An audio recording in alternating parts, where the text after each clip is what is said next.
If you're a Sigma empath who still feels someone in your body even though they're gone, Carl Jung discovered why. It's not because you're weak. It's not because you're codependent. It's because what happened to you wasn't heartbreak. It was ego death. When a Sigma empath loves someone they can't have, you don't experience rejection the way most people do. You experience what Jung called the supreme individuation crisis, a psychological crucible so intense that fewer than 3% of people ever survive it with their consciousness intact. Most people go through heartbreak and move on within months. You? Years later, you still wake up at 3 in the morning feeling them. You still sense when they're thinking about you across distance and time. You still carry their energy in your chest like a phantom limb you can't amputate. And here's what makes this so isolating. Every therapist, every friend, every well-meaning person tells you the same thing. Set boundaries, practice self-care, just move on already. But Jung knew something they don't. For Sigma empaths, impossible love isn't a relationship problem you need to fix with better boundaries.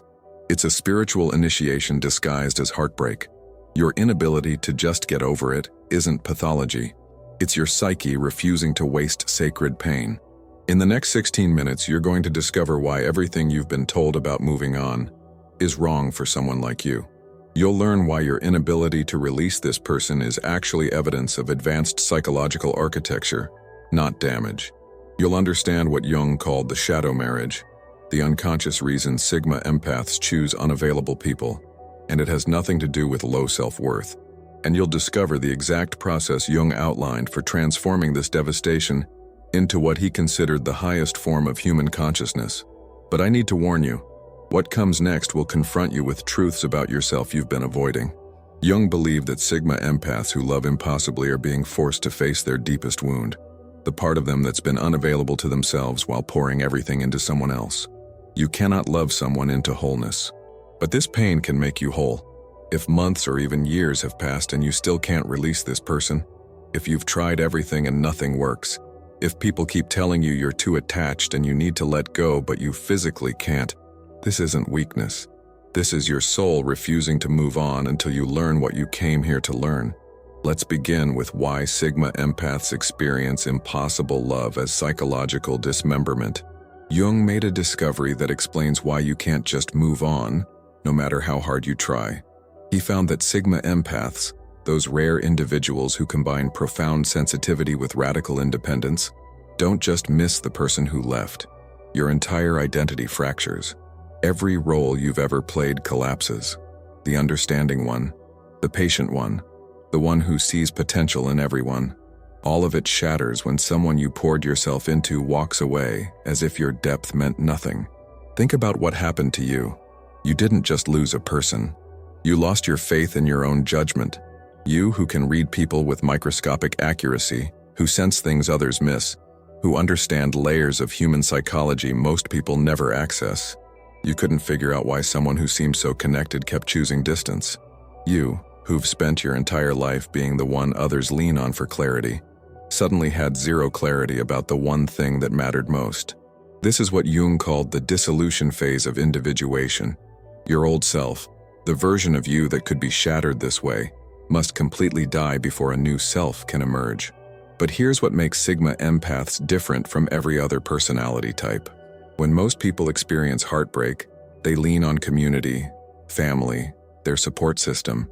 You don't have that same safety net because you've spent your entire life being the one others lean on. You're the emotional anchor, the space holder, the unofficial therapist in every friendship, so when you break alone.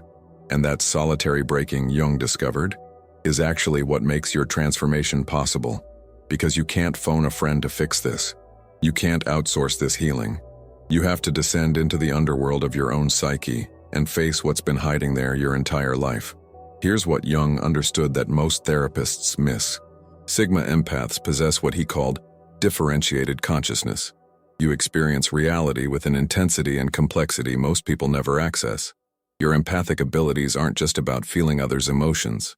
You read energy fields before people speak. You sense intentions beneath words. You carry other people's psychological material without them knowing they're projecting it onto you.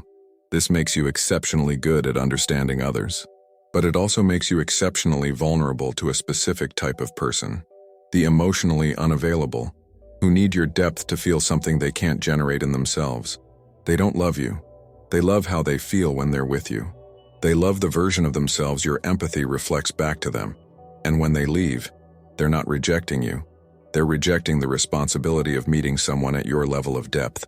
Think about the moment you met this person. You probably felt them before you consciously understood what you were feeling. There was a recognition that happened beneath language, beneath logic. Your system identified someone whose wounds resonated at the exact frequency of your own unhealed places. Jung called this unconscious soul recognition. And here's the part that's going to hurt. Your empathic sensitivity didn't fail you.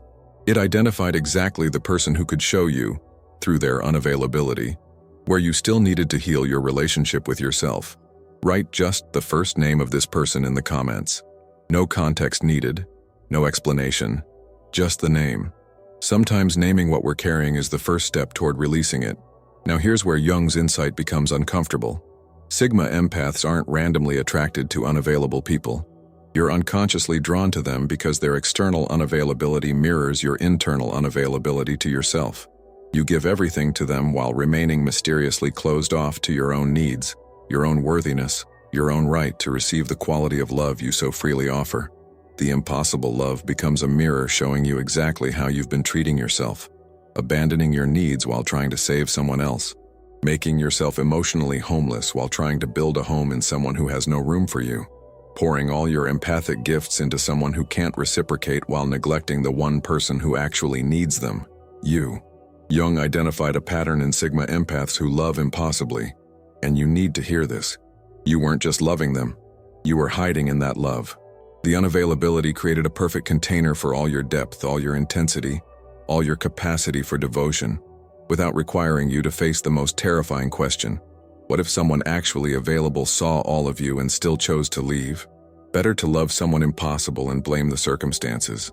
Better to pine for someone who isn't ready than risk discovering that even when someone is ready, you might not be enough.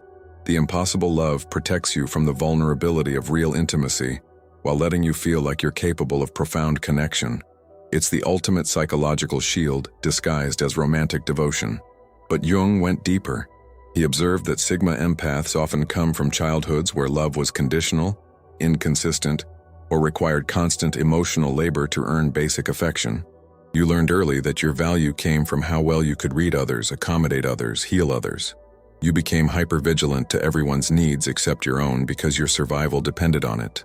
This early training created your empathic superpowers, yes, but it also created a template where love equals work, effort, proving, performing. When you encountered this impossible person, your unconscious mind recognized them as the perfect stage to replay your oldest wound. They were unavailable in exactly the way your caregivers were unavailable. They gave you just enough to keep you trying, but never enough to make you feel truly chosen. And your empathic system, trained since childhood to believe that if you just understand better, feel deeper, try harder, eventually you'll earn the love you deserve, went into absolute overdrive. If you've ever woken up at 3 a.m. thinking about this person, unable to sleep, your mind racing through every interaction trying to figure out what went wrong, type 3 a.m. in the comments. You need to see you're not alone in this pattern. Here's what Jung wanted Sigma empaths to understand, and this is crucial. You weren't trying to heal them. You were unconsciously trying to heal your childhood by proving that perfect understanding and unconditional love can transform someone's capacity to choose you. You were trying to rewrite the story where your love wasn't enough to make your parents emotionally available by finally making this person see you, choose you, stay with you. But there's something Jung discovered about why you chose this specific person, this specific unavailability, this specific flavor of heartbreak that challenges everything you believe about soul connections and destiny. And I'm warning you, this truth is going to be uncomfortable. You cannot love someone into wholeness. You cannot feel someone into healing. You cannot understand someone into choosing you. All the empathic superpowers that helped you survive childhood become weapons of self-destruction in adult relationships when you use them to bypass one fundamental truth. Love requires two people who are available, willing, and capable of meeting each other with reciprocal presence. And I'm going to say something you might not want to hear. That person you call your soulmate? That connection you describe as cosmic, unprecedented, different from anything you've ever experienced. That relationship you're convinced was special, rare, destined, was just someone who activated your oldest, deepest wound. Connection and trauma feel exactly the same to an unhealed nervous system. What you interpreted as finally being seen was actually someone triggering every abandonment pattern you've been carrying since childhood. What you called chemistry was your body recognizing familiar pain and mistaking it for home. What you experienced as a soul connection was your unconscious mind saying, "Yes, this person can't fully show up for me, just like my parents couldn't. So if I can get this person to choose me, I can finally heal the original wound." Think about what you actually experienced with this person. Not the potential you saw, not the connection you felt in fleeting moments, but the actual consistent reality. Breadcrumbs of attention scattered across weeks of silence. Sudden intensity followed by unexplained withdrawal. Promises that evaporated the moment they required follow-through. Mixed signals that kept you constantly analyzing, decoding, trying to figure out what they really meant. This isn't love. This is your nervous system attempting to resolve childhood trauma by recreating it with someone new, desperately hoping for a different ending this time. And the most painful part? The ending is always the same. Because people who are emotionally unavailable don't suddenly become available just because you love them perfectly enough. That's not how healing works. That's not how people work. That's not how love works. Jung discovered that impossible love for Sigma empaths serves a brutal but necessary function. It forces you to stop outsourcing your sense of worth to how well you can love other people, and start developing worth through how well you can love yourself. Every moment you spent trying to decode their mixed signals, you could have been learning to trust your own clarity. Every hour you spent hoping they'd change, you could have been changing your relationship with your own enoughness.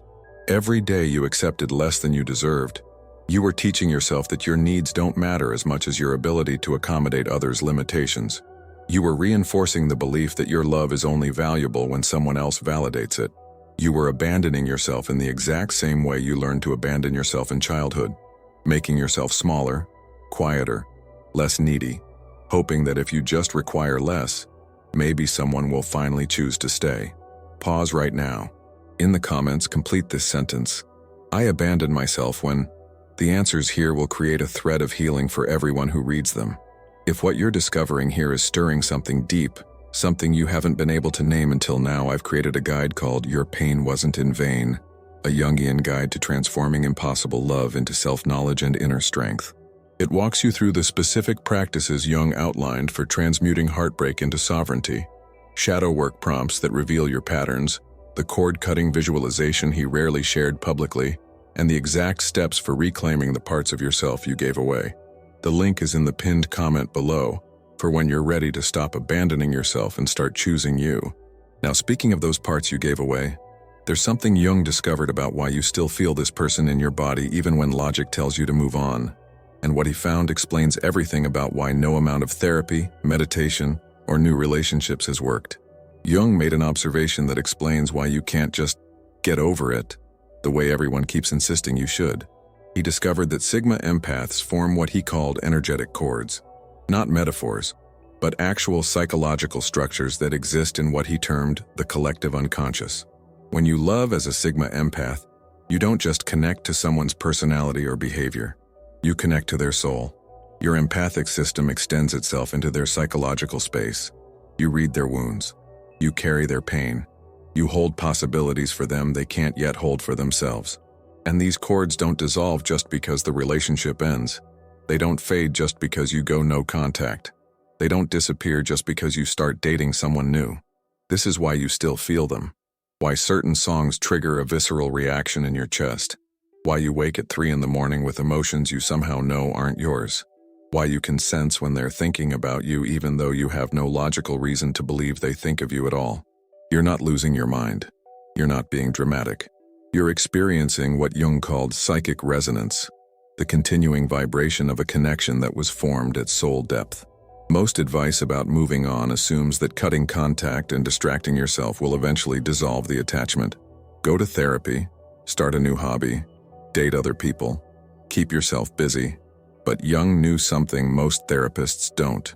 For Sigma empaths, These cords don't dissolve through avoidance. They transform through conscious integration. You must acknowledge the cord, honor what it represents, feel gratitude for the connection even as you consciously reclaim the energy you've been sending through it. This isn't about forgetting them or pretending they didn't matter. This is about retrieving the parts of yourself that you unconsciously gave away, the pieces of your soul that you projected onto someone who couldn't hold them. Jung developed a practice he rarely shared publicly. He'd have empaths visualize the energetic cord connecting them to their impossible love. Not to cut it violently, which only creates psychic wounding, but to transform it, to let it remain as a thread of gold that honors the connection while no longer draining your life force, to bless the other person's journey while releasing your attachment to being part of that journey, to acknowledge that you can love someone eternally in the realm of souls, while accepting that your human lives are not meant to intertwine. This is the key Jung wanted Sigma empaths to understand. You can release attachment without annihilating love. You can honor what was while choosing what is. You can remember them without being imprisoned by them. You can carry the lessons without carrying the pain. Take a breath. I know you've been holding one. This work requires you to feel everything you've been trying to avoid. But Jung believed that Sigma empaths are built for this level of emotional intensity. Your capacity to be shattered by love isn't your weakness. It's evidence of your soul's refusal to settle for anything less than truth, even when truth brings devastation. If this is making sense, if you're recognizing your pattern here, if you're finally understanding why nothing else has worked, please subscribe. Not for me, but because you deserve a space where your depth is understood, not pathologized, where your intensity is honored as the evolutionary gift it is, not treated as something to medicate or fix. Now I need to tell you about what Jung called the shadow marriage, and this will explain why you chose this specific person, this specific unavailability, this specific type of heartbreak. Jung discovered that Sigma empaths unconsciously marry their shadow, the disowned parts of themselves, through the people they love, impossibly. You didn't choose this person because they were your perfect match. You chose them because they embodied everything you've been running from in yourself. If they were emotionally distant, it's because you've been distant from your own emotional needs. If they couldn't commit, it's because you haven't fully committed to believing you're worthy of devoted love. If they were inconsistent, it's because you've been inconsistent in honoring your own boundaries. If they couldn't see your value, it's because you've been blind to your own magnificence. The impossible love is your psyche's way of externalizing an internal conflict, putting it in front of you in human form, forcing you to finally confront what you've been avoiding within yourself. Write this down, because you'll need to come back to this. You cannot heal what you cannot see. You cannot change what you will not face. You cannot love what you refuse to claim. Every quality you were trying to heal in them was actually a quality waiting to be integrated in you. And until you do that inner work, you'll keep attracting the same unavailability in different bodies, different names, different faces, but the same essential wound. Different person, same dynamic. Different story, same ending. Different hope, same heartbreak. Jung shared an insight that became central to his work with empaths. He said, "What you most condemn in others is what you most fear in yourself, and what you most long for in others is what you've most neglected in yourself." Think about what you longed for from this person. Consistency? Devotion? Someone who chooses you without hesitation? Someone who sees your value and doesn't make you beg for basic respect? Now ask yourself, are you consistent with yourself? Do you devote energy to your own healing? Do you choose yourself without hesitation? Or do you abandon yourself the moment someone else needs your attention? Do you see your own value? Or do you constantly discount your worth based on whether someone else validates it? The person you loved impossibly was showing you through their unavailability exactly what you've been doing to yourself your entire life, being unavailable to your own needs, abandoning yourself to maintain connection with others, giving yourself away in hopes that someone will finally value what you've sacrificed. They didn't break you. They revealed where you were already broken. They didn't abandon you. They mirrored how you've been abandoning yourself since you learned that your worth comes from serving others, not from simply existing. This is the shadow marriage. You married the parts of yourself you couldn't face by projecting them onto someone else. You tried to heal your own emotional unavailability by healing theirs. You tried to fix your own inability to commit to yourself by getting them to commit to you. You tried to resolve your own inconsistent self-love by making them love you consistently. And when they left, when they failed, when they couldn't give you what you needed, you didn't just lose them. You lost the mirror that was showing you your own work. You lost the projection screen for your own shadow. And now you're forced to look directly at what you've been avoiding, the relationship with yourself. What would change in your life if you brought the same empathic presence to your own heart that you've been bringing to someone who couldn't receive it? Comment below if this question is landing somewhere deep, because this is where everything shifts. If you're still here, you're ready for what Jung saved for last, the truth that transforms this pain into power. What happens after you've been completely shattered by impossible love?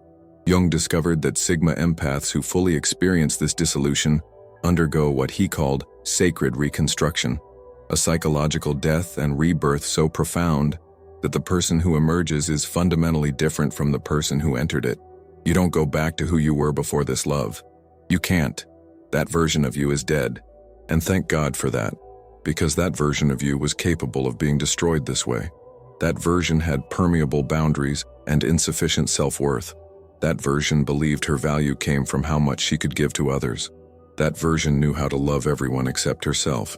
The reconstruction happens slowly, almost imperceptibly at first. You start noticing moments where you choose differently, where someone shows you who they are through their actions, and instead of making excuses, you believe them. Where you feel yourself starting to pour energy into someone who isn't reciprocating, and you consciously pull that energy back to yourself.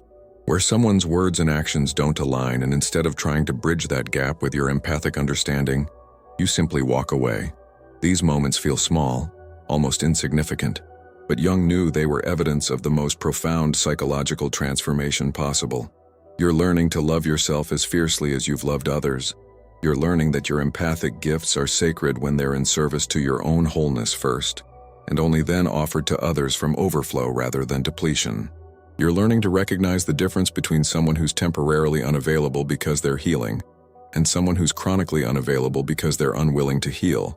You're learning that understanding someone's wounds doesn't obligate you to accept behavior that wounds you. You're learning that seeing someone's potential doesn't mean you have to wait for them to reach it. Here's your challenge, and this is important. For the next 24 hours, every time you think about this person, redirect that energy into asking yourself one question. What do I need right now that I've been ignoring? Every single time. No exceptions. Comment, redirect. If you're committing to this practice, make it a public commitment because that creates accountability. Jung called this developing the inner beloved, creating an internal relationship with yourself so nourishing, so present, so unconditionally accepting that external relationships become enhancement rather than necessity. You stop looking for someone to complete you because you've learned to be whole within yourself. You stop seeking validation because you've learned to witness your own worth. You stop needing someone to choose you because you've finally chosen yourself. This doesn't mean you stop desiring partnership. It means you desire it from fullness rather than emptiness, from sovereignty rather than need, from conscious choice rather than desperate grasping. The reconstructed Sigma empath becomes what Jung called a conscious lover, someone who maintains their capacity for profound depth but exercises it with fierce discernment. You no longer give your gifts to people who can't value them. You no longer mistake intensity for intimacy or potential for reality. You no longer abandon yourself to maintain connection with people who aren't fully present. You no longer accept breadcrumbs and call it a feast. You no longer wait for someone to be ready while your life passes you by.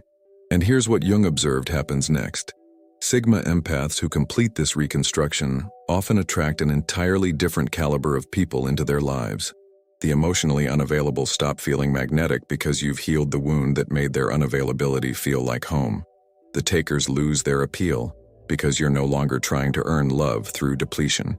And the people who are capable of meeting you, of reciprocating your depth, of matching your emotional sophistication, they suddenly become visible in ways they never were before.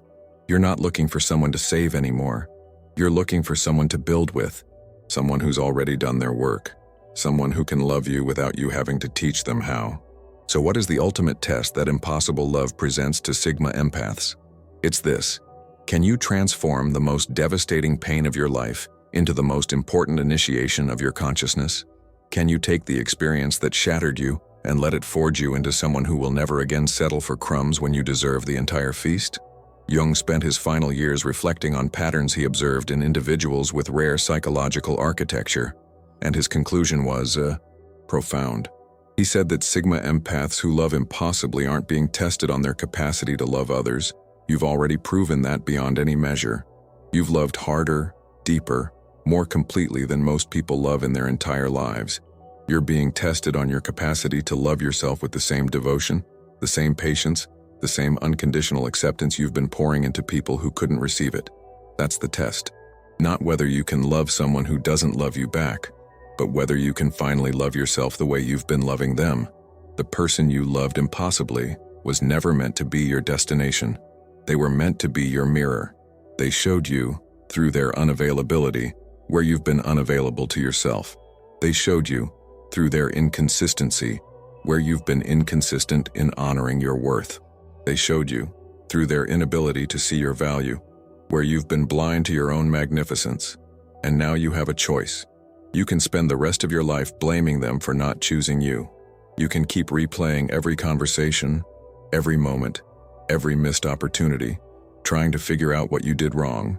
You can keep believing that if you'd just been different, less intense, less deep, less sensitive, less you, maybe they would have stayed.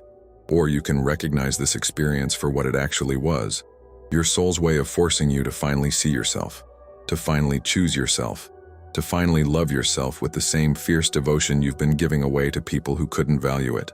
In the comments, tell me, what did this impossible love teach you about who you're becoming? Not who you were, but who you're becoming through this fire. Your answer might be exactly what another Sigma empath needs to hear to keep going. Jung believed that Sigma empaths represent humanity's evolutionary edge, consciousness that's more sensitive, more aware, more capable of profound connection than what came before. But that evolutionary advancement comes with a price. You feel more, which means you hurt more. You see more, which means you're disappointed more. You love more, which means you're devastated more. But Jung insisted this isn't a design flaw. It's a design feature. Your capacity to be shattered by love is what makes you capable of experiencing love at depths most people will never access. Your sensitivity isn't weakness. It's advanced perception. Your depth isn't too much for the world. The world simply hasn't caught up to you yet. Remember what this was? The supreme individuation crisis. The ultimate test. And you didn't just survive it. You're using it to become someone who cannot be broken again. Not because you've built walls, but because you've built a foundation of self-love so strong that no one's leaving can ever destroy you again. The impossible love wasn't your failure. It was your initiation. Every moment of pain was teaching you something crucial.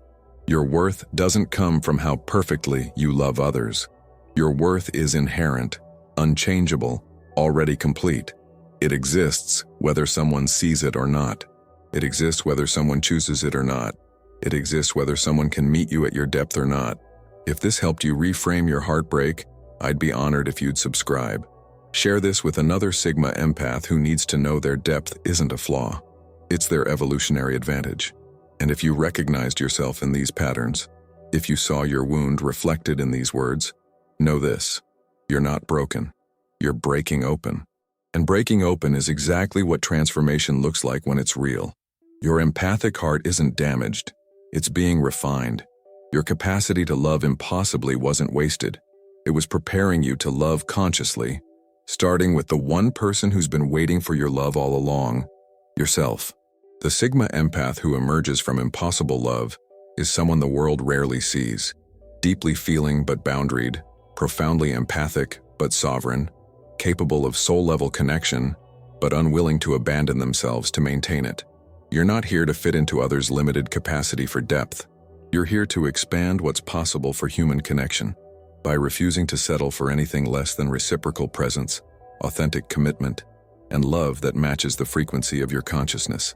You passed the ultimate test the moment you chose to transform this pain instead of letting it destroy you. And Jung would say that makes you exactly what humanity needs: someone who loved impossibly and emerged whole, sovereign, and utterly free.